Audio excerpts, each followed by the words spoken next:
So, good evening, ma'am. We will be doing this activity of human DNA extraction. So, I already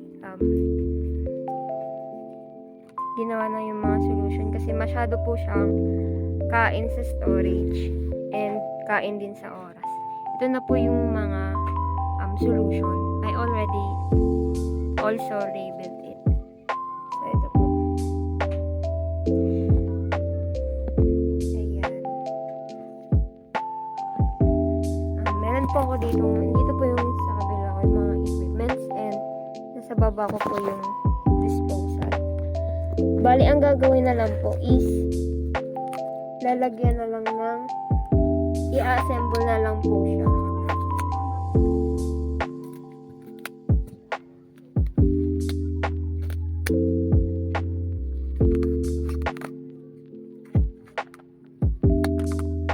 Yan. Bali, may dalawa po akong empty container if di po masyadong nakikita yung result. Pero nakagawa na po ako dito ng result ay ng sample, then papakita ko na lang po yung result. So this is the kukuha po tayo ng solution, mga 1/3. Maliit lang po yung mga container ko, ma'am, kasi hindi po siya magkakasya sa tube. And tansya. Hindi siya totally tansya. Mga 2 to 3 ml lang po itong mga solution ko. So, 2 to 3 drops of dinagdag ko. 2 to 3 drops of juice. Ito po.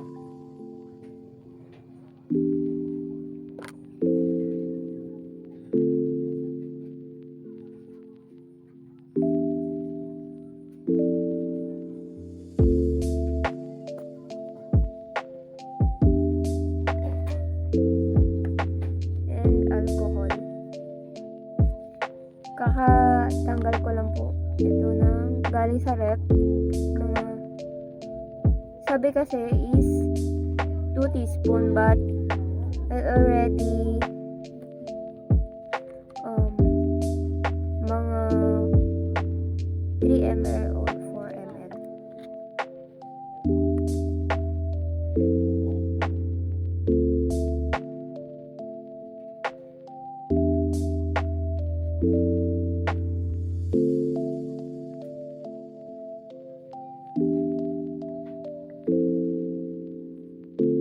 Orasan po natin siya ng 5 minutes.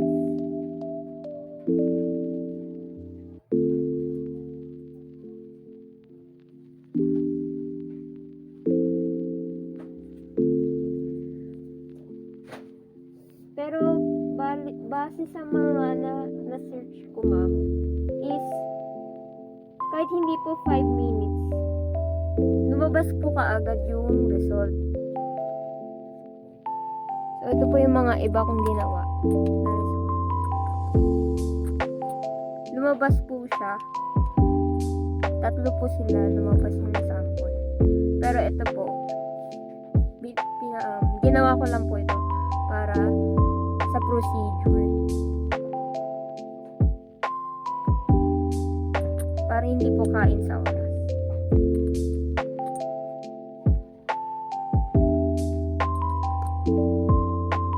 Hihiwalay ko po. So, ito po yung mga nagawa ko.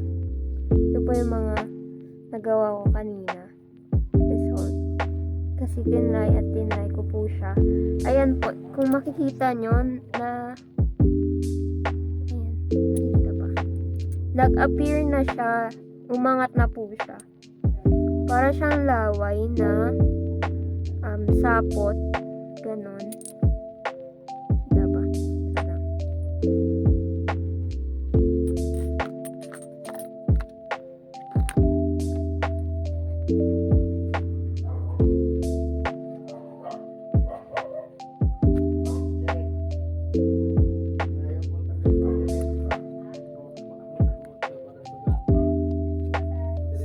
Ito.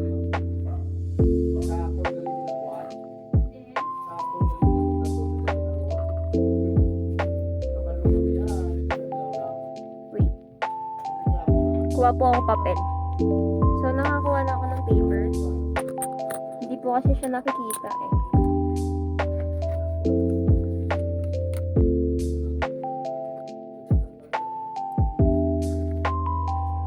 Ayan. Hindi siya nakikita. Pero nakikita po siya eh. Nakikita ko po siya, pero hindi niyo po siya nakikita.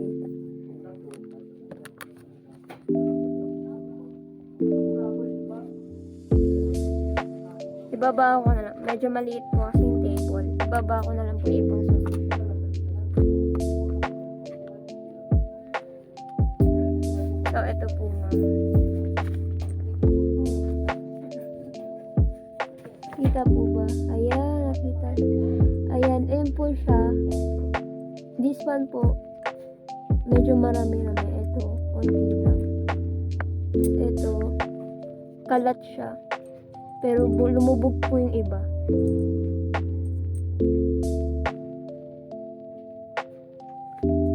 Remaining time dito is 1 minute.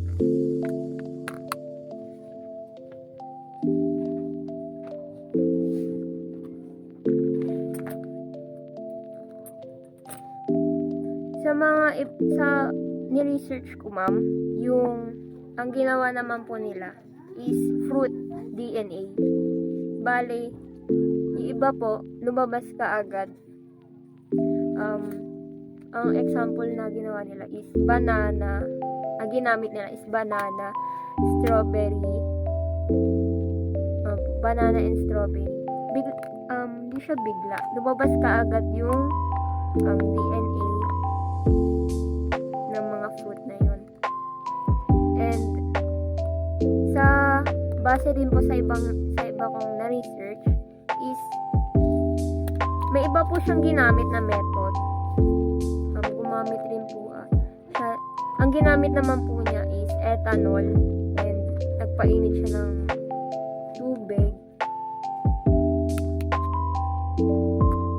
Then yun po, lumabas din yung ang ginamit naman din po nun is saliva. Lumabas naman po siya.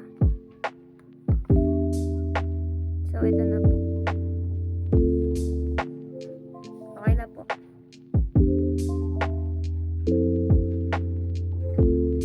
So, kung nakikita nyo po, ayan, nakikita siya. Ito po siya.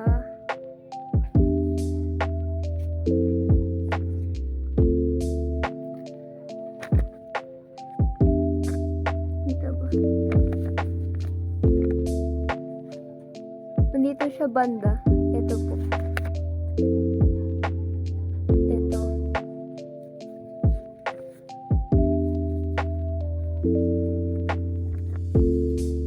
Ito siya banda. Kita ba?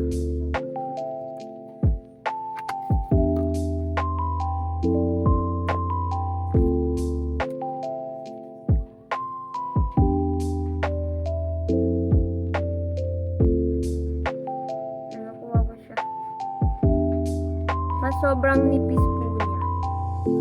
Pero sa iba kong ginawa na sample is mga makakapal. Ay, dito pala sa baba yung iba. Ito po yung iba.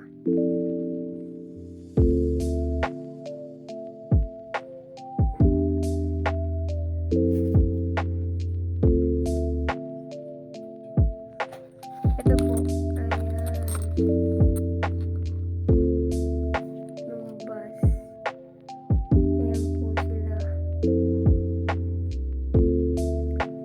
Lamang po ma'am. Thank you so much sa panonood.